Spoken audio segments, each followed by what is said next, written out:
Pardon. Merci, Monsieur le Président, Monsieur le Ministre. L'une des mesures phares de ce projet de loi donc, est la diminution de l'âge de l'instruction obligatoire de 6 à 3 ans dès la rentrée scolaire 2019 et nous sommes évidemment également très attachés à cela. Cette mesure d'abaissement de l'âge de l'instruction traduit concrètement votre volonté de faire de l'école le lieu de l'égalité réelle, celle qui lutte contre le déterminisme social, en assurant à chacun la maîtrise des savoirs fondamentaux. Si cette mesure a pour objectif de garantir les principes d'égal accès à l'instruction ainsi que le respect du droit à l'instruction pour donc 26 000 enfants supplémentaires, elle pose un certain nombre de questions sur les territoires où se concentrera une forte croissance du nombre d'élèves comme Mayotte.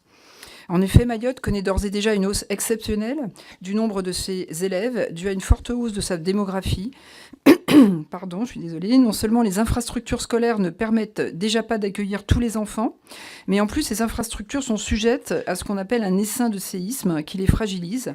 Alors, c'est un peu moins de 4000 élèves supplémentaires en plus des nouvelles rentrées prévues initialement qui rejoindront les bancs des écoles, déjà saturées à la rentrée prochaine. La situation est similaire en Guyane, avec quasiment 3500 élèves supplémentaires.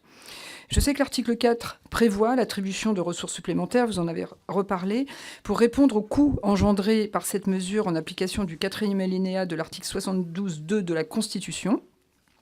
Dès lors, ma question porte sur la temporalité de ce transfert.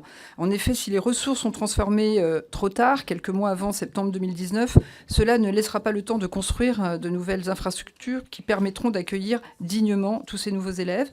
Dès lors, pouvez-vous, Monsieur le Ministre, nous éclairer sur la temporalité de l'allocation des ressources, en particulier dans les territoires où la question des nouveaux entrants est sensible, comme Mayotte ou Guyane? Merci Madame Dumas. Madame Brunira.